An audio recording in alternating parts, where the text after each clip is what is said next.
মনে করেছিলাম এদেশের মানুষের সাথে বিএনপি সরকারও শিক্ষা গ্রহণ করবে, কিন্তু দুঃখের বিষয় বিএনপি সরকার মেকানিজমের ইলেকশনের মাধ্যমে 2/2 মেজরিটির মাধ্যমে ক্ষমতায় এসে তারা 5ই আগস্টের যে চেতনা ছিল, গণরায়ের যে চেতনা ছিল, আমাদের 2022 যে জন্য শহীদ হয়েছিল, আমাদের 30,000 ভাই যে জন্য আহত হয়েছিল, সেই আহত শহীদদের প্রতি শ্রদ্ধা না রেখে নতুন বাংলাদেশ বিনির্মাণ না করে আওয়ামী ফ্যাসিবাদী কায়দায় বিভিন্ন গুরুত্বপূর্ণ অধ্যাদেশগুলা বাতিল করেছে। 17 বছর এমন এক ব্যক্তি যিনি বাংলাদেশে ছিলেন না, লন্ডনে অবস্থান করেছেন, সেই 17 বছরে সেই ব্যক্তি 2টা টাইটেল নিয়ে 2টা ডিগ্রি নিয়ে বাংলাদেশে আগমন করেছেন। একটা ডিগ্রি হলো উনি জাতীয় ইমামের ডিগ্রি অর্জন করে বাংলাদেশে এসেছেন, আর একটা ডিগ্রি হলো উনি ইঞ্জিনিয়ার একটা টাইটেল নিয়ে উনি বাংলাদেশে আগমন করেছিলেন।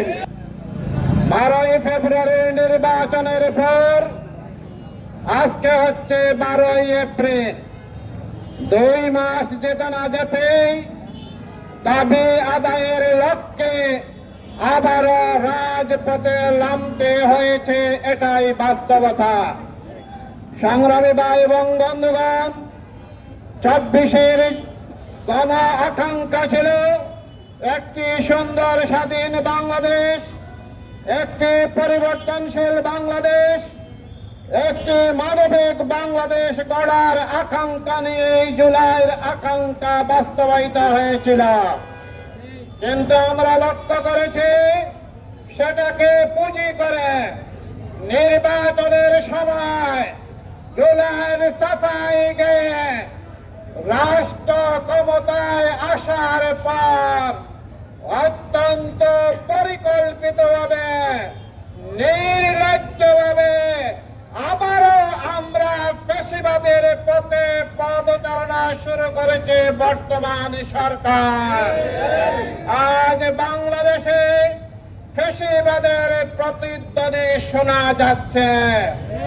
আমাদের শীর্ষ নেতৃবৃন্দ সংসদের ভিতরে জোরালো ভাবে জুলাই সনদের আইনি ভিত্তির জন্য গণভোটকে স্বীকৃতি দিয়ে অবিলম্বে কার্যকর করার জন্য জোর দাবি উত্থাপন করেছেন। এই দাবিকে তারা উপেক্ষা করে 70 ভাগ মানুষের ভোটাধিকারকে বৃদ্ধাঙ্গুলে প্রদর্শন করে ফ্যাসিবাদী কায়দায় রাষ্ট্র পরিচালনার পথে পা বাড়াচ্ছে। আমরা সমাবেশ থেকে স্পষ্ট করে বলতে চাই, বাংলাদেশের জনগণ বুকের তাজা রক্ত দিয়ে নতুন বাংলাদেশ গড়ার যে স্বপ্ন লালন করেছিল, বাংলাদেশে ভবিষ্যতে আর কোন ফ্যাসিবাদকে ঠাঁই দেবে না। প্রয়োজনে 2000 ছাত্র জনতা বুকের তাজা রক্ত দিয়েছে নতুন বাংলাদেশ গড়ার জন্য, ফ্যাসিবাদ মুক্ত বাংলাদেশ গড়ার জন্য। হাজার হাজার ছাত্র জনতা বুকের তাজা রক্ত দিতে প্রস্তুত রয়েছে। সংগ্রামী ভাই এবং বন্ধুগণ, 55 বছরের মাথায় এসে এখন পর্যন্ত বিচারহীনতার সংস্কৃতি বাংলাদেশে চালু রয়েছে। আমরা আশা করেছিলাম স্বাধীন বিচার ব্যবস্থা বাস্তবায়নের মাধ্যমে বিচারহীনতার সংস্কৃতি থেকে আমরা বের হতে পারব।